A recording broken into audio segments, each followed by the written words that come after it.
Mr. Five. Hello. Hi, Mr. Five. Hello, how are you doing? Good, how are you? As we've mentioned, we're currently investigating the outbreak of diarrhea in the calves, and although we've ruled out a few common pathogens with our testing, we unfortunately think it may be Salmonella. Salmonella? Oh, is that something that I need to worry about for me and for my calves as well? Well, unfortunately, we actually need to consider the health of both you and your calves. As Salmonella is a zoonotic disease, it can actually be transmitted from animals to humans. Later on, we will also inform you about the steps to take when a zoonotic outbreak such as this occurs. Alright, what do I need to know about this? Why don't we start with how Salmonella can be transmitted? Come to my clinic and I'll draw it out for you to make it clear.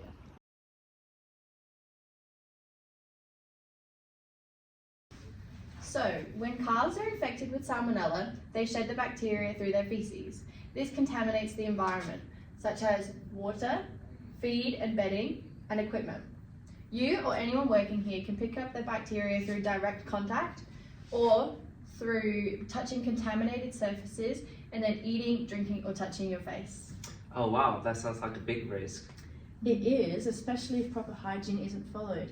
Symptoms in humans include diarrhea, stomach cramps, fever, and sometimes more severe illness, especially in young children, the elderly, or those with weakened immune systems. Have you noticed any workers feeling unwell lately? Not yet, but I'll make sure to check. Now, let's talk about the key practices for prevention. So you want to make sure that you always wear gloves and protective clothing when handling sick calves. Disinfect boots and equipment after each use. Wash hands thoroughly after contact with animals or contaminated surfaces. Avoid eating or drinking in animal areas and wash hands before eating. Set up foot bath or mats with disinfectant at the entrance to the calf area. Okay, that makes sense. But what do I do to treat the calves? Well, we're running tests to confirm Salmonella, and once we know for sure, we'll discuss treatment options. But the most important step right now is to prevent the bacteria from spreading further, both to calves and other people. Do you have any questions so far?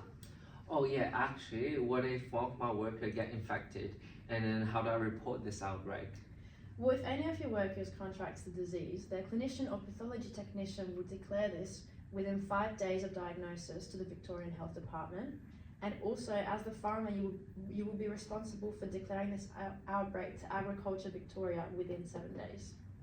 Here is a list of different ways that you can report this outbreak, and also some general information about risks associated with Salmonella and preventative measures you can take. Alright, thanks so much for that advice. I'll be sure to notify the appropriate authority and practice the required preventative measures. Yay, nice to meet you. Thanks so much. Thanks so much.